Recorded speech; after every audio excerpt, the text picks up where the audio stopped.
Greetings, members, one and all of the Salivation Nation. $3,700 worth of gold was left in Salvation Army donation buckets. Let's explore!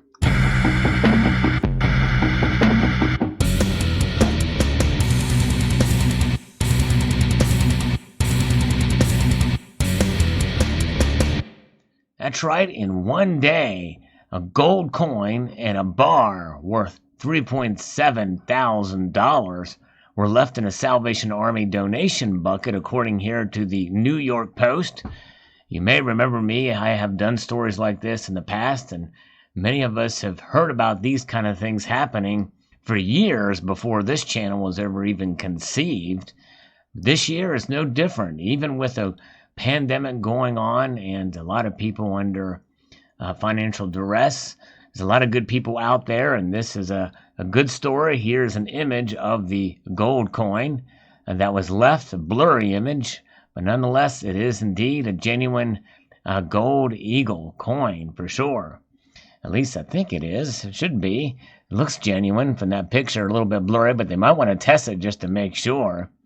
A Salvation Army benefactor with a heart and possibly a treasure chest of pure gold is giving Chicago's charity workers hope of a successful fundraising season.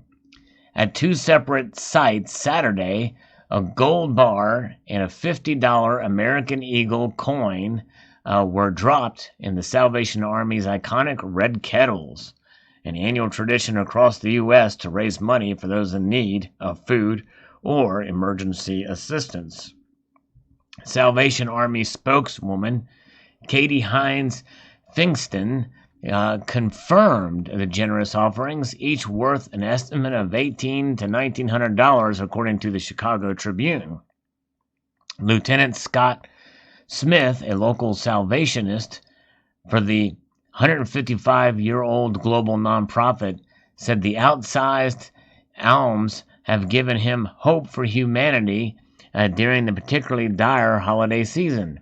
Every year, every Salvation Army corps is going, I hope we can make our goals this year, he told the Tribune. But the reality this year is, I hope we can make our goal and then some, and that God will continue to provide what we need in order to help the people that we are given. The gold coin is huge, he added. That's more money than would come in on multiple kettles on a regular day. Then we have a Johnson Mathey 1 ounce gold bar you see in this image here. And it was found in a kettle at Jewel Osco in Mundelein, Illinois. Smith can be sure the gifts of gold will go towards his community as Salvo's kettles collect for their local communities. Their winter drive is counted on to provide about 70% of the charity's annual budget, but contributions in their particular division are down by 50% this year, according to Hines Fingston. Meanwhile, Americans need more help than ever due to record job loss and illness during the coronavirus pandemic. We're going to need to raise much more than our goal in order to meet the needs of the extra people counting on us this year, Smith said. It's people who've never had to ask for help before who are coming through our door. People who've told us they've always been the ones who are donating and never receiving help. They're extremely humbled by it.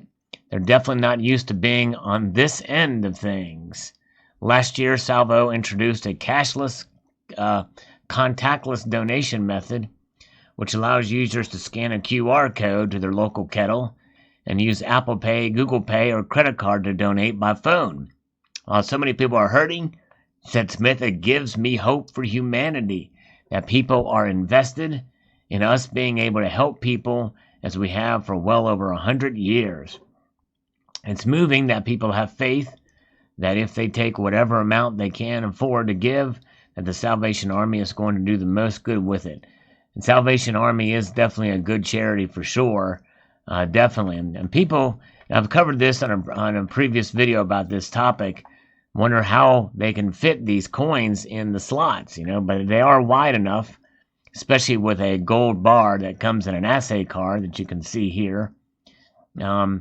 That is one thing that should be able to squeeze through there. Gold is very small. And that a $50 gold coin is essentially just a bit larger than a $50. So it can fit through the slot very easily. And usually the case is, we've seen St. Gaudens gold coins, other $20 gold coins, pre-33 gold, mostly of the 0.96 ounce variety, the gold double eagle, but also 1 ounce gold coins. But I've not seen a bar be put in there, except for this time. This is the first time that I've heard of a gold bar being slipped in through. I can remember, but nonetheless, on one day, $3.7 thousand worth. Of course, that's based off the spot price of that day. So very, very interesting and fascinating indeed. And I think we'll probably hear more stories of this through the as the time moves on. But you've heard me talk about that on the channel before, and you have probably heard about this occurring even before the invention of YouTube. And there seems to be a tradition each year. Somebody around the country slips in gold, and it makes the news. And they're anonymous donors for sure. So it's quite interesting and fascinating and pleasing for sure, and exciting to see this news going out for people to help those in need. But one other thing that it does is it brings awareness to the value of gold for people who may not be familiar. And you can see that a coin that has a $50 denomination, as is seen on this picture here, has a gold content that is worth so much more. And the value of gold is something that is constant. And a coin like this that has only slightly a bit more gold than what would have been on a coin that was in forced circulation from about 1849 through 1933. The $20 gold coin has 0.96 ounces of gold, but has a denomination of $20. That's right, and that's what it traded for, was $20, because that was money. It was utilized as currency. And so yes, indeed, so there it is, gold being used again in this particular way as currency in the form of a donation, and it will be sold, cashed out, and that money be used to help those in need. So there you have it. Hope you enjoyed this video. I want to wish you all a very Merry Christmas and a multitude of gratitude to you all for taking the time to watch this video, and encourage you to please rate, share, comment, hit the notification bell, and subscribe.